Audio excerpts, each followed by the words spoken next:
It was in January of 1925 on the 27th. And your Right. parents? My mother's name was Lucy, the same as mine, and my father was Freeman Stowe. And he ran the freight boat. In those days, the way you got your groceries and everything you needed from the mainland was by freight boat, a sailboat from Washington, North Carolina, and he was the captain of the freight boat that ran from Washington to Hatteras. How did that work?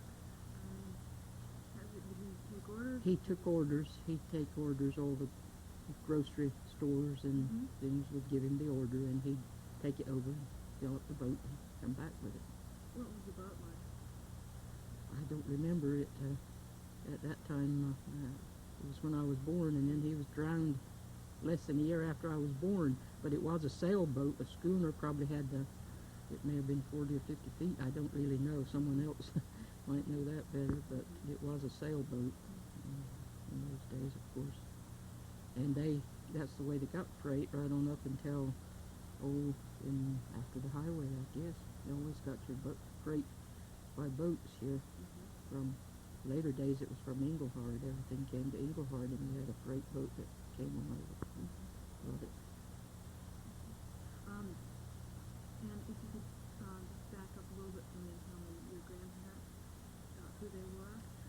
Well, my mother's father was John Curtis Gaskell, and he was in the life-saving service, and he had some rather interesting tales about rescues he made. Her mother was Abigail Smith, and my father's people were Frank Stowe and Minerva Austin Stowe. They died shortly after I was born, or before I was born. I don't remember them much. Do you remember, or would you care to tell me any of the life-saving stories that your grandfather? I remember he was telling us one time about a Portuguese ship went ashore, and they went out to get it through the stormy seas, of course, in the dories like they did. And two of them, for some reason, got mad with each other and were fighting on the way back in and drew knives. Well, my grandfather must have been 6'6" or so and weighed at least 250 pounds or something. He had hands, looked like hams. He wasn't fat. This was when I remembered them. Of course, this was much younger. But he said it made him so mad to think they were risking their life to go save these people, and they were about to knife each other. So he said he picked each one up in his hand and stood up and held them over, and he said, "Now you all may not understand a word I'm saying, but if you don't put them knives up and sit back down, I'm going to drop you in the ocean." And he said they got the message because they put their knives up, and he put them back down in the boat. But you would have had to have seen him to have seen that he really could be telling the truth, about it. And he said he made him so mad to think that. And that's about one of the main ones I remember. Did they visit a lot? Did they live close by to where Yes, you they lived? did. In those you didn't have TV, so families were close. Everybody got together on Sundays, and it was just all one big happy family. You lived in separate houses, but you were still just as much at home at your grandparents' as you were at your own home. Can you describe a typical Sunday family gathering for me? Well, I suppose after church, everybody would go to one house or another for their midday meal, which would be chicken and all kinds of fresh vegetables, and everybody sitting around. And then sometime late, just before dark, maybe they'd have some homemade ice cream. And then my granddad had a nice voice, and he would start singing some old-time Methodist hymns, and another neighbor that lived just a short distance away played the accordion. She'd start playing. Then another one up the road just a little bit would join in, and they'd all be singing. And it was very pleasant on the quiet just before dark, hearing the neighbors. Well, there weren't neighbors. I just knew they were Mr. So-and-so and Granddad, but it was interesting the way they used to all sing. And one would play the accordion, and they'd all be at their own homes, but they'd be singing. Do you remember any of the songs, any of the hymns that stand out in your mind? Oh, let's see. Most any, I guess, the old time, there was an old one, something about an eye watching you and a walk through the valley, just all the real old-time Methodist hymns. Where did you go to church? Where was the church? It was located right where it is now, and it was one of the little white ones with a steeple like the old-time white steepled churches. Now we have the brick church, but that's where I went to church. Then there was another Methodist down right across from Robinson's store. There was another one that used to go down there some in the afternoon, Sunday afternoon, but the home church was the one up here. That's when the Methodists were separated between a northern and a southern, dating back to the Civil War. That was another thing. My great-grandfather fought with the Yankees, but he was a leader of the Southern Methodist Church. I always thought that was sort of odd. That is odd. Why did he side with the Yankees? I really don't know. I always said I guess he just knew which side was going to win. But the island was split. Another great-grandfather that was a pilot, captain of his own pilot boat that showed the ships through the inlets and all, he sided with the South. So even the whole South, I guess, was split, and this small island was split. Some were favored the North and some. So luckily, I guess it didn't make for too much bitterness after it was over. They all seemed to still be friends, but they respected each other's right to be different, I guess. You mentioned that your great-grandfather was a pilot who helped to see the ships through the inlet here. Do you know anything else about that? I heard there was a pilots association of some kind. That would have mainly, I think at that time it was probably over at Portsmouth Island. That was the main island in those days. But he was a smith, and he had his pilot boat. I've heard Mama say that he had money, dimes or nickels or quarters, whatever the money was in those days, covered all the nail heads in his boat and everything. She said it was really quite a fancy boat, but he put everything he had over the South, and he helped the blockade runners through and everything. And so after the war, of course, everything was poor in the South. But I never did know if I ever heard. I guess it was just that my great-grandfather thought the North was right, is why, because he was one of the leaders of the island at the time, and everybody relied on him, and so he fought with the North, and another one was with the South. How do you think he came to be one of the leaders of the town at that time? Well, if he was anything like my grandfather, I guess it was through force of personality, and people would respect his opinion and come to him for help, and I guess that's the only thing I know. Because Granddad followed in his footsteps like that. He was sort of the head of his family, and everybody would come to him if they had problems. I just want to make sure I got this right. This would be John Curtis Gaskell's that's father, right. who was your great-grandfather. Yeah, he was sided with the North. Yes, that's right. And do you remember his name? William. William Gaskell? That's interesting. Okay, come back to your growing up years and going to school. Can you talk a little bit about where you went to school here? Well, where the community center is here in Hatteras now was where the school was. It had the elementary and the 4 years of high school, and everybody went to the same building. We usually had, I think there was 4 or 5 high school teachers and one teacher for each elementary grade. And the classes, as you got on up in high school, some would drop out, so we would have maybe 6 or 7 or 8. Some almost had individual tutoring as far as going to school. Now, my mother, when she was in school, going to school, her father, John Curtis, and several others hired a teacher. There was no public school at the time, so they hired a teacher to come and teach their children. And would that have been done in the home? I believe there was some room in some home that they taught them, and then in later years maybe there was a one-room schoolhouse. But the people on the island on Hatteras Village hired the teacher, paid him to come teach them. Did he come from off the island somewhere? Or? He was off the island from somewhere, yes. I know. Just something else I should have asked more about when I was growing up. So you would walk to school, obviously? Yes, from here down to where the community center is now. Everyone walked. There was a school in each village. Buxton had a school, and for a while there was a school bus that would bring some of the high school ones down from Buxton and Frisco to go to the high school here. This was the one high school. So this was the only high school besides, like, say, up at Matteo. The Matteo. Yeah. Did school run all year round? No, just regular from September through May. Uh-huh. And you had the summers off.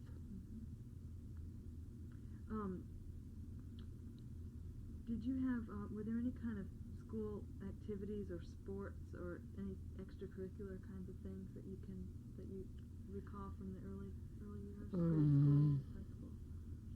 I believe by the time I was up in high school, they did have a few outdoor baskets on some poles for basketball, but really no team sports other than just getting out, everybody playing what they wanted to do.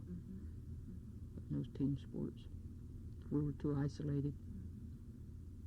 And you mentioned you had brothers and sisters. Yes. How many? I had 3 older sisters and 1 younger brother.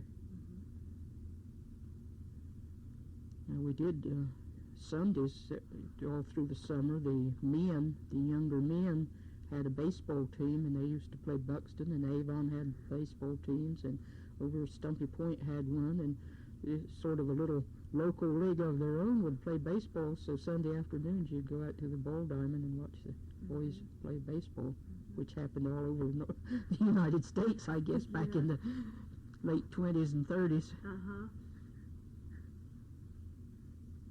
But there weren't any organized sports for girls? No organized, no.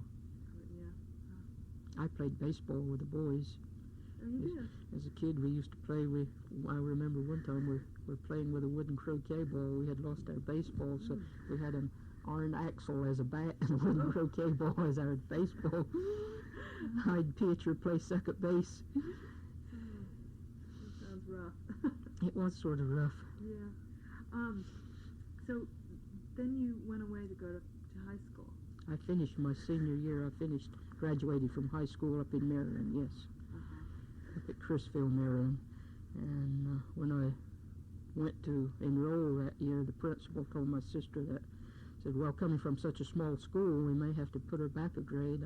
I think there were 43 in the senior class, and I was the valedictorian that year. I didn't have to study at all. As I say, we had individual tutoring almost at this school, and up there, why, it was a snap. I had no problems at all. Good for you. That's great. I got ahead of myself. I meant to ask this. This is kind of a personal question, but it must have been. It seems like it might have been difficult for your mother to raise the family by herself. I always told her it would have been, if I'd been her, I'd have said goodbye. It's been good, but she didn't. What did she do? What was that like for her? What did she do? Well, she did.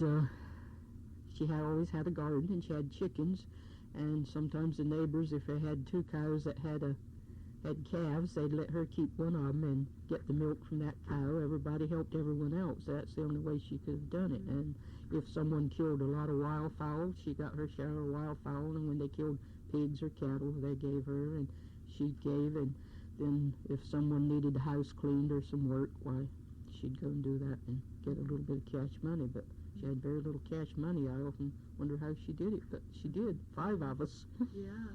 And then my older sisters, I know the oldest one probably started helping out in people's homes when she was 13 or 14. And, was she still going to school and working? Mm-hmm. Coming along the youngest, I didn't have to do too much of that. Now, were you still here then when the 33 storm Yes. struck? Can you tell me about that storm?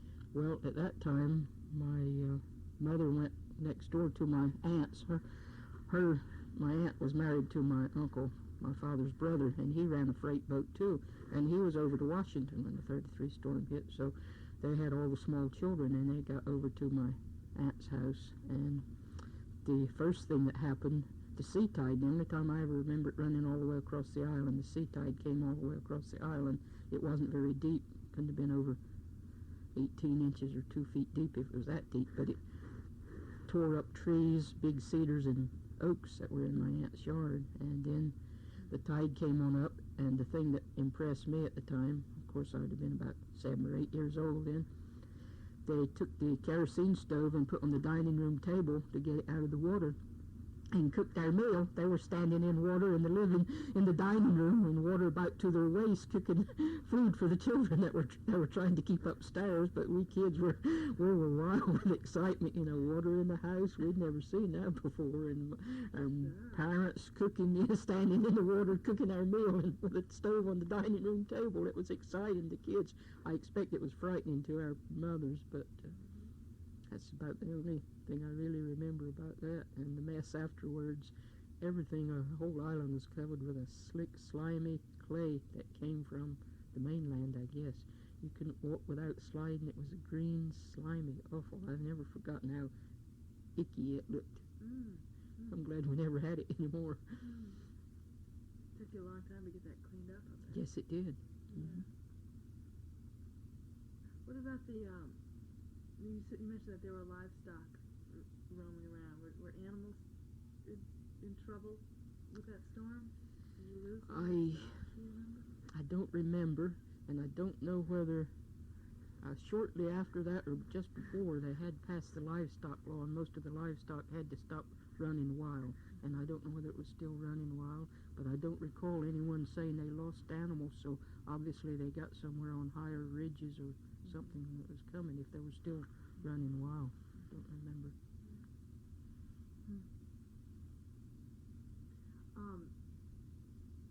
You also mentioned that someone would slaughter a hog occasionally, or something like that. Was that a time when people got together to help out?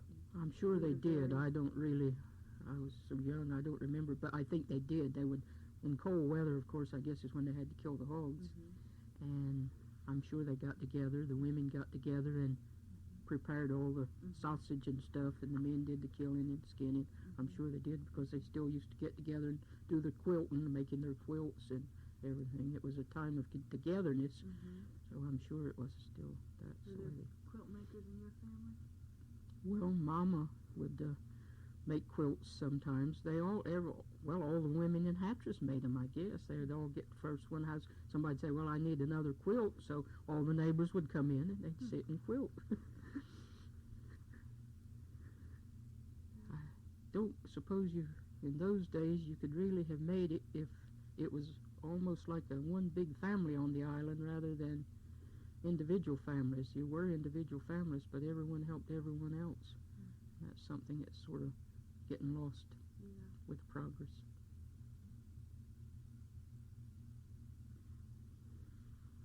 That's true.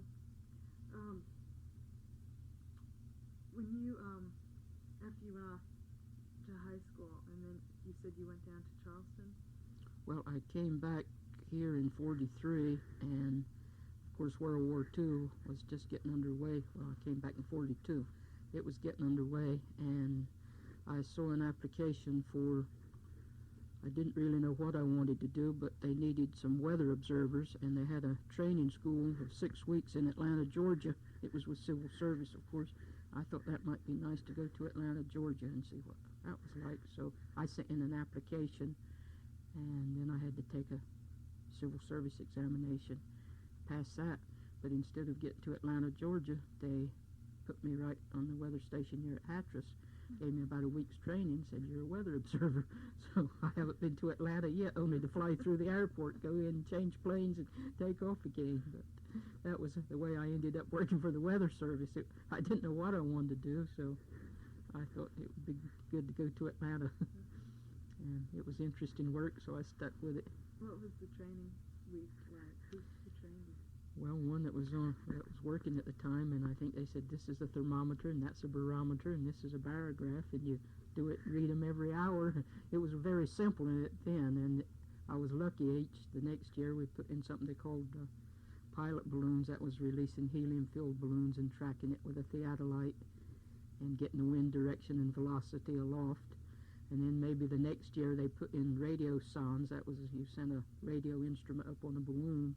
But each thing they added, I sort of grew along with it and learned as we were getting it, because in the early 40s, reporting weather was still rather primitive. So I was in right about at the time it started changing. And then after World War II, when radar, that is really what changed the ways of reporting weather. was a big jump forward.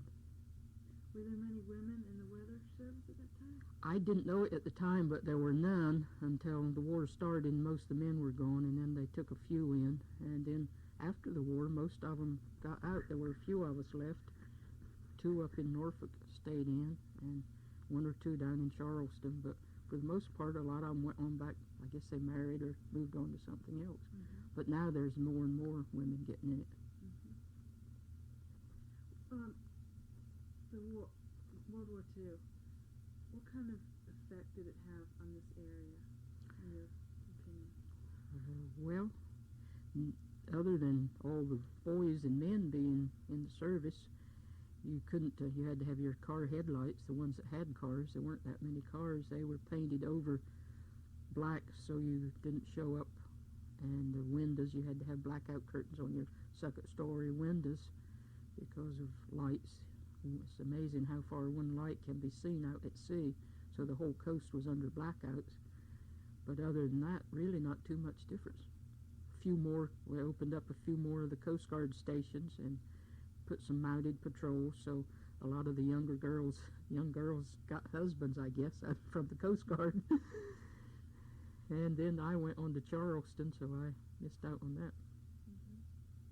Apparently 42 was a year when a lot of ships were sunk offshore. Yes, most of that happened. I was still up in Maryland, but at that time they said every night you could see ships burning offshore because the submarines just laid right off there and popped them off the way they had to swing out around the shoals. But that was the winter of 41 and 42, and I didn't come back until the summer of 42. Mm-hmm. And a lot of that happened while I was up in Maryland, and then in 44 I went to Charleston, so I missed a lot of the effects of the war on the island. Mm-hmm. I've heard a few people mention, and I've read a couple places about spies on the island. Did you ever hear any stories about that? Or? I don't believe they ever found any. No, rumors. Just rumors. Yeah. It made it a little more exciting. Yeah. So Like kids frightening themselves at night with ghost stories. Yeah. So you were down there in Charleston for 5 years, did you say? About 5.5 years, yes. And what made you decide to come back up this way? I don't know, just all at once I decided I wanted to come back home. I guess I was tired of dressing up in hats and gloves at that time in the 40s in Charleston. If you went downtown shopping, you put on hats and gloves and dressed up. And I wanted to come back home, I guess, and fish and enjoy away from people. Uh-huh. So then when you moved back, you went to work at the Weather Bureau? I was working for the Weather Service down in Charleston. I transferred, and then I just transferred back up. So I worked here and then went to Charleston working and then came back. I worked at the airport. It was an Air Force base at Charleston where the Weather Service was during World War II. And then came back here, transferred back here when there was an opening. That was fortunate. And thought about transferring several times and then would change my mind and stay because I liked the beach and fishing and not many people. Mm-hmm. So I didn't think it could be beat going anywhere else. Yeah. Can you explain to me what the Weather Bureau does and how you predict weather or forecast storms? Well, basically, the ones that there's a network of weather officers all across the country, mainly airports, reporting hourly weather or any changes in it because of flying in planes. Then you make something every 6 hours. Then you have upper air stuff that's a radio sound that tracks temperature and moisture and all that. Well, you send these reports out every hour all across the country. In fact, all across the world. There's a worldwide network. And this nowadays is all put in computers, and that more or less helps do the forecasting. In those days, you drew maps. You plotted all these reports from all over the United States and found out where the weather was and how fast it was moving. And it's really a big network. But here, the radar is one of the main things. That's for tracking the thunderstorms and tornadoes and hurricanes. we got one in '55. They put one in Hatteras to track hurricanes, and it's one of the main ones along the coast for hurricane tracking purposes. But it's really a large network, and if you start talking about all that, and it really wouldn't have too much to do other than a lot of the weather forums here. I know I was up, I think it was in '56 or '7, I was up in New England, Springfield, Massachusetts, and I registered at a motel, and when the woman in the office looked, she said, "Oh, Hatteras," said, "that's where we get our Hatteras northeasters." So I didn't tell her I worked at the weather office down here, but a lot of storms, fronts, cold fronts or something will move off here and sort of stop as they get offshore and sit there and form a low that goes on up and batters New England, and up in through there they're known as Hatteras northeasters. It's sort of a weather-making place, Hatteras. We have the warmer currents and the cold currents, and it slows it down, and then if you get the right thing, it'll sweep up and batter New York and New England. So it's rather important weather-wise. The Ash Wednesday storm. Can you tell me about?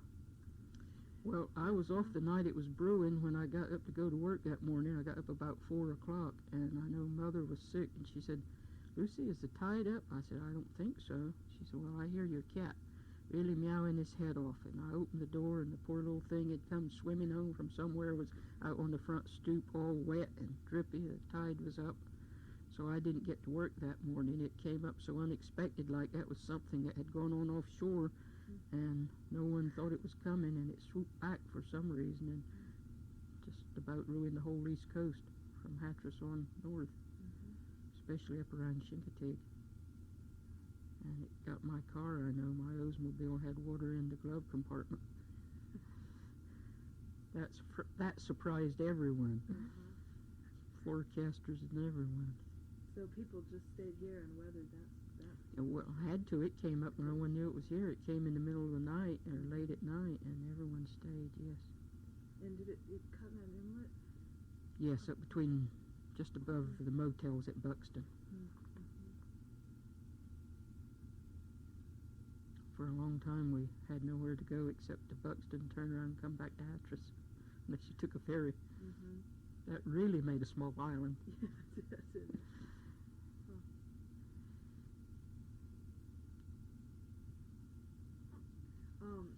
Did you travel much off the island when you were going back now?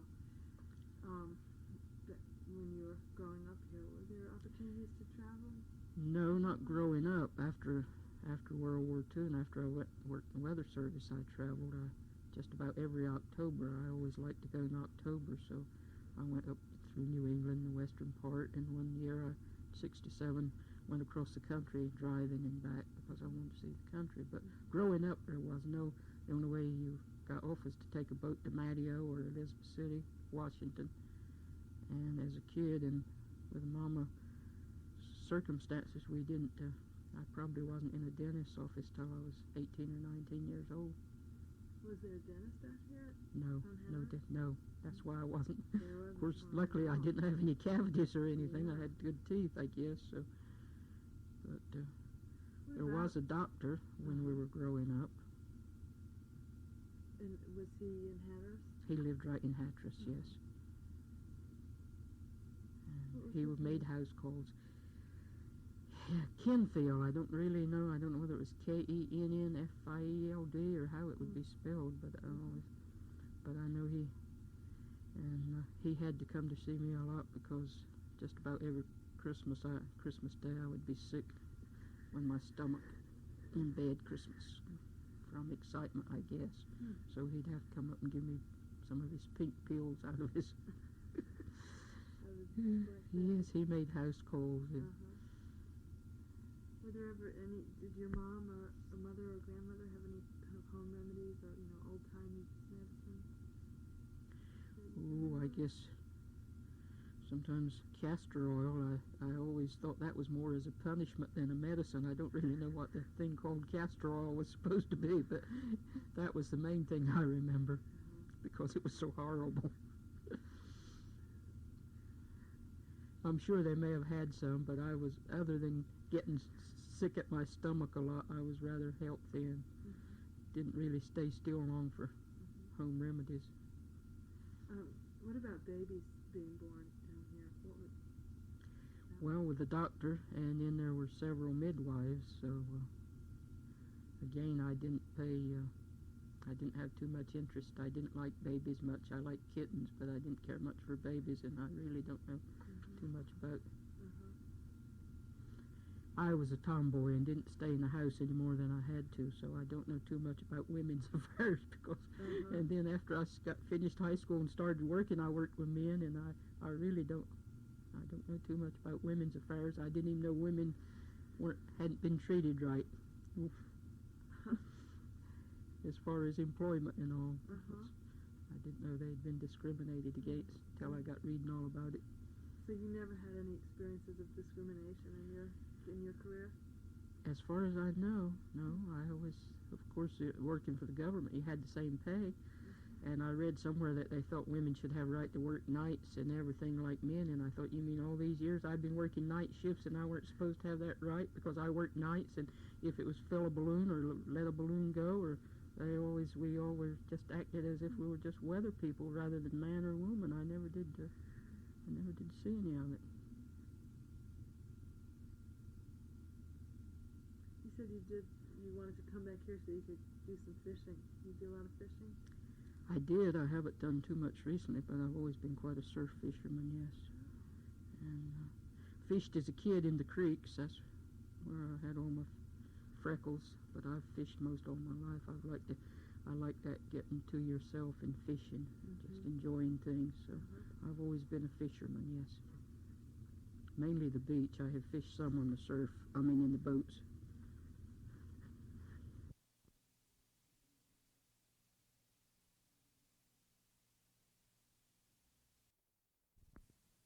This is tape 2.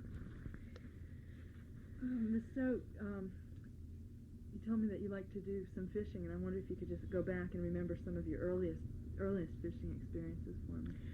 Well, the earliest, I must not have been very old, 7, 8, 9, and I used to have to run away if Mama was home because she didn't like us close to the water after Dad drowned. She was afraid of the water, and so I'd ask her if I could go next door to my aunt's and read, and she'd say yes, and then I'd run on past that to the creek and sit and fish.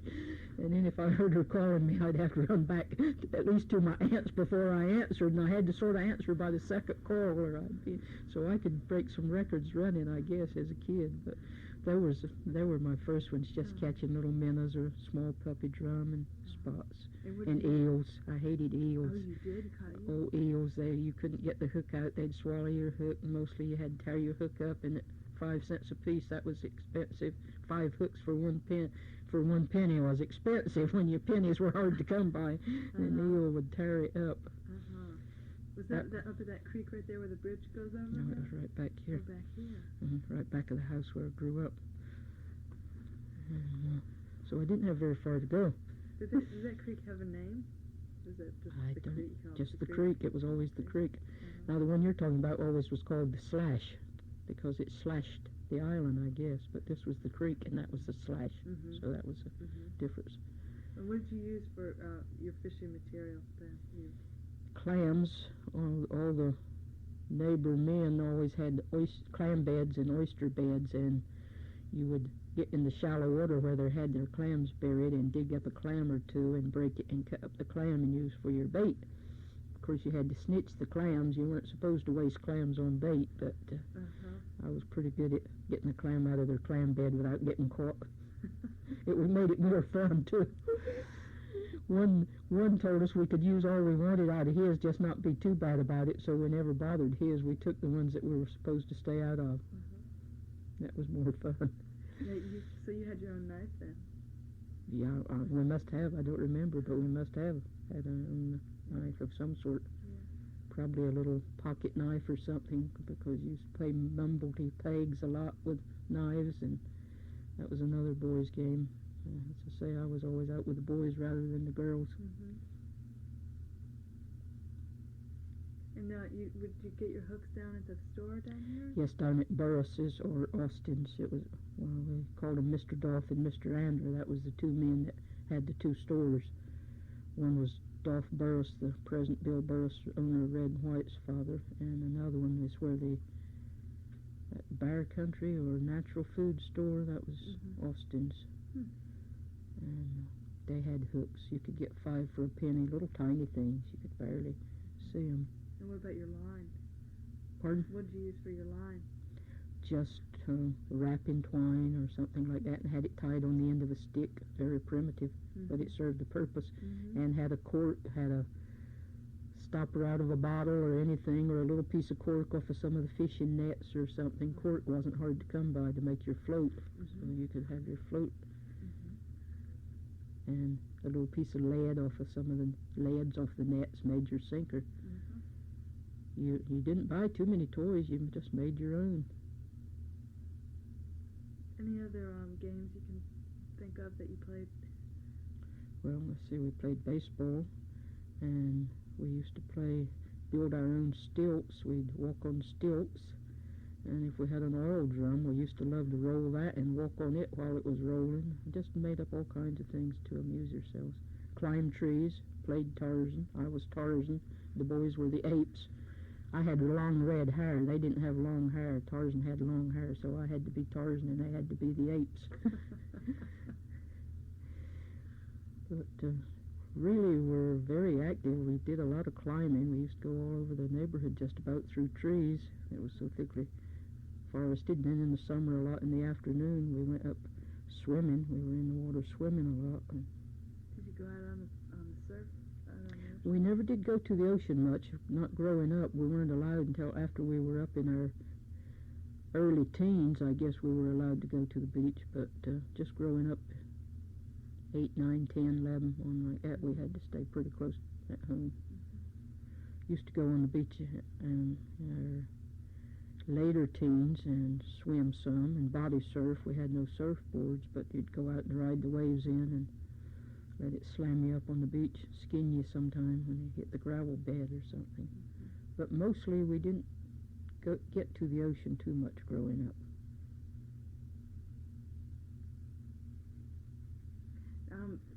So you started out with the early fishing pole that was of your own design, and then did you do some fishing later on in high school and you're up in Maryland? No, I didn't do any fishing up in Maryland, or I did a little bit of freshwater on the rivers down around Charleston, not too much. And then I came on back here in 49 and made a friend out of her that was from Newbern, and she loved fishing, and I got surf fishing with her. And so we used to spend a lot of times, especially in the fall, fishing. And then along in the late 60s, several of the women wanted to form a surf fishing team and fish the tournaments. They had been fishing with an Elizabeth City team, and they were winning, but it would always be the Elizabeth City women winning. So we decided we should have some women from the island winning, and we formed our own team. And we took second place overall the first year we formed our team up at the Nag's Head surf fishing tournament.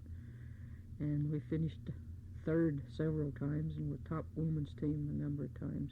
We sort of finally dropped the fishing. We had won our awards, and we don't fish tournament fishing too much, not as the Hatteras Gulls anymore, but we had a very successful team surf fishing. The tournaments, we'd fish Nag's Head and the Hatteras. One year we went up to New Jersey and fished for some bass stripers, and it was a lot of fun. Still a lot of the women fish in the surf fishing tournaments. But we were one of the earlier teams. Did you, let's see,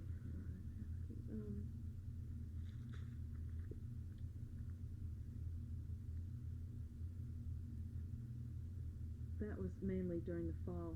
Yes, in the fall. In the spring we just fished. Everyone fished like they wanted to, I guess. No, not really any tournaments. There's not that many fish. And after working all day, if I could come home and get my fishing rod and go down to the beach and just sit there and watch the birds as much as fish, just be peaceful and quiet without people around me. That's one of the main attractions the beach had for me. Well, what kind of changes have you seen in the recent years, say in the last 10 years or so that you've been here? Well, more people. I suppose the main thing is people and buildings. When I was first fishing, if you could see someone fishing in either direction, you thought you were crowded. Now if you can get 2 feet away from someone, you feel like you're lucky, because, and I can understand it, more and more people, I guess, want to fish, but when you're used to fishing by yourself, it's hard to adjust.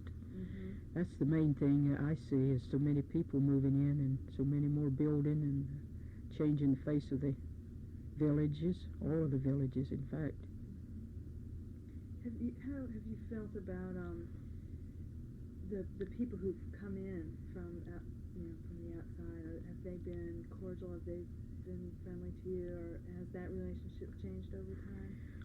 They are individually, they're all very cordial and nice. I have some very good friends, but it seems when you take them as a group, to me, now this is just my opinion, and I'll admit I'm a loner and not too much for people, but you take them as a group, they move in here, they come, maybe most of them have been coming for 15 or 20 years, enjoying it like it is.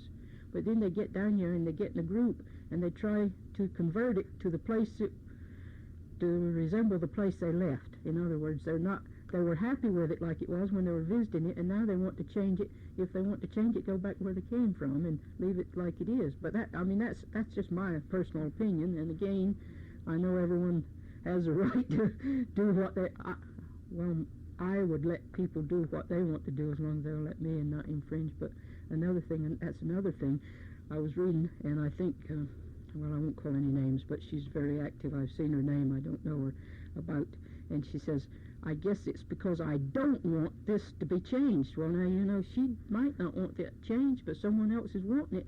So why is her right more important than that other person's right? That's what, they don't respect the other person's rights, it seems like to me.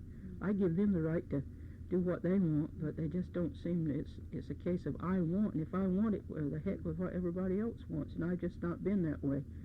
I believe in living and letting live, and that's one thing I see a lot of. There's not that closeness between the people, that we're losing that, and I don't know of anything that we can do to stop it, really. It's a fact of life. It's going to be lost, something our children won't know. Not that I got any children, but I have nieces and nephews that I helped raise, and I think of them as mine because they live with me most of their life, and I count them my children. That's the big difference, is so many people, and as you get more people, it's a case of I want this, and I don't care what you want, which is my opinion. Someone else has a different opinion. Well, I feel like we've covered a lot. Are there any areas that we haven't talked about that you want to share with me? Any good stories that you want to tell? I really don't know. I've rambled on, I know, but as you said, you were going to edit it, so it won't be all. I know you'll cut Well, it's very 2/3 of that out, I'm sure. It's been a pleasure.